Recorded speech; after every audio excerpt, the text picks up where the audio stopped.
नवी मुंबई महानगरपालिकेचा अधिकारी असल्याची बतावणी करून नागरिकांची आर्थिक फसवणूक करणाऱ्या भामट्याला वाशी पोलिसांनी अटक केली.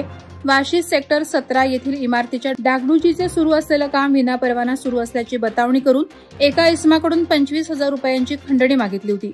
या प्रकरणी वाशी पोलिसांनी सापळा रचत अमोल हिसके या भामट्याला अटक केली आहे. अशा प्रकारे कोणी अधिकारी असल्याची बतावणी करून पैसे मागत असेल तर तात्काळ संपर्क साधण्याचं आवाहन पोलिसांनी केलं आहे. अंबा नदीत रिलायन्स कंपनीकडून सोडल्या जाणाऱ्या रासायनिक सांडपाण्यामुळे होत असलेल्या पर्यावरणीय ऱ्हासावर शिवसेना उद्धव बाळासाहेब ठाकरे आक्रमक झाले. जिल्हा संपर्क प्रमुख प्रसाद भोईर यांनी प्रशासनाला 24 तासांचा अल्टिमेटम देत महाराष्ट्र प्रदूषण नियंत्रण मंडळानं तत्काळ पाहणी करून दोषींवर गुन्हे दाखल करावेत, अन्यथा एनजीटीमध्ये जाण्याचा इशारा दिलाय.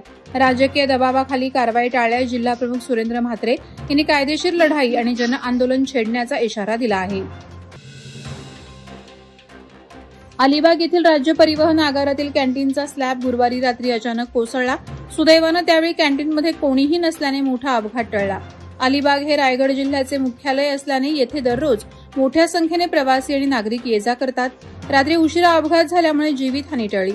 प्राथमिक तपासात स्लॅब जुना झाल्याने आणि देखभाल न झाल्यामुळे तो कोसळण्याची शक्यता व्यक्त करण्यात आली.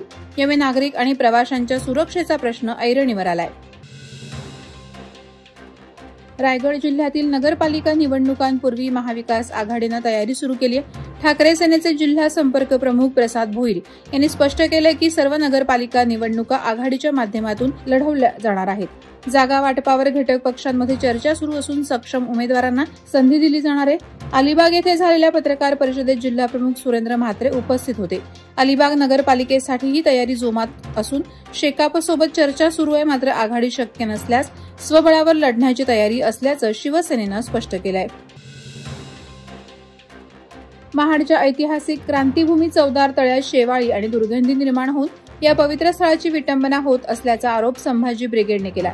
जिल्हाध्यक्ष वैभव सुर्वे यांनी प्रशासनाच्या दुर्लक्षाचा निषेध नोंदवत त्वरित जलशुद्धीकरण आणि सुशोभीकरणाच्या उपाययोजना न केल्यास तीव्र जन आंदोलन छेडण्याचा इशारा दिलाय. चौदार तळे हे डॉ. बाबासाहेब आंबेडकरांनी 1927 मध्ये पाण्याच्या हक्कासाठी केलेल्या सत्याग्रहाचं प्रतीक असलेले ऐतिहासिक स्थळ आहे. संभाजी ब्रिगेडने डॉ. आंबेडकरांच्या पुतळ्याचं रंगकाम करण्याचीही मागणी केली आहे.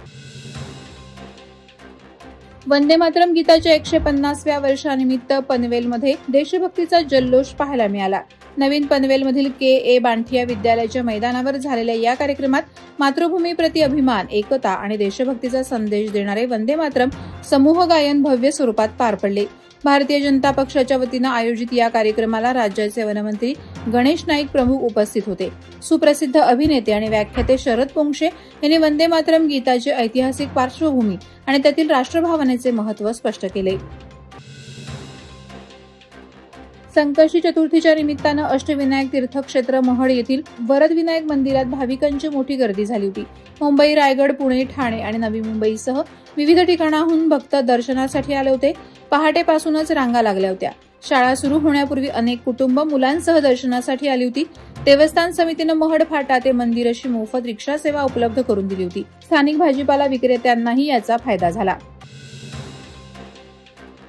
कार्तिकी एकादशीच्या निमित्तानं कोकणातून वारकरी संप्रदायाच्या दिंड्यांचे आळंदी वारीसाठी प्रस्थान सुरू झाले असून रायगड, ठाणे आणि पालघर जिल्ह्यातून निघालेल्या दिंड्यांचे गावोगावी उत्साहात स्वागत होत आहे. गावागावात हरिपाठ, कीर्तन आणि प्रवचनांचे आयोजन केले जात असून ग्रामस्थांकडून अन्नदानही केले जात आहे. चातुर्मास संपल्यावर भगवान विष्णू निद्रेतून जागे होतात अशी श्रद्धा आहे. कार्तिकी एकादशीला हजारो वारकरी आळंदीला पायी जातात. संजीवन समाधी सोहळ्यासह विविध धार्मिक कार्यक्रमांनी आळंदी भक्तिरसात न्हाऊन निघाली आहे. उरण तालुक्यातील चिरनेर येथे संकष्टी चतुर्थीनिमित्त श्री महागणपतीच्या दर्शनासाठी भाविकांची मोठी गर्दी झाली होती. दीपावलीनंतर आलेल्या या चतुर्थीमुळे सकाळपासून भाविक कुटुंबासह दर्शनासाठी रांगेत उभे होते. मंदिरात आरती, भजनाचे आयोजन करण्यात आले होते. श्री महागणपती मंदिर ट्रस्ट आणि ग्रामस्थांनी दर्शन व्यवस्था सुरळीत ठेवण्यासाठी विशेष सहकार्य केलं. मंदिर परिसरात फुले, हार, खाद्यपदार्थ आणि खेळण्यांच्या दुकानांनी जत्रेचं स्वरूप धारण केलं होतं. भाविकांनी मातीची भांडी आणि गावठी भाजीपाल्याचीही खरेदी करून धार्मिक वातावरणात आनंद लुटला. वादळवारा लाईव्हसाठी न्यूज ब्युरो, रायगड. नवी मुंबई व रायगड जिल्ह्यातील ताज्या बातम्या आणि घडामोडींसाठी सबस्क्राईब करा वादळवारा लाईव्ह चॅनल आणि दाबा बेल आयकॉन.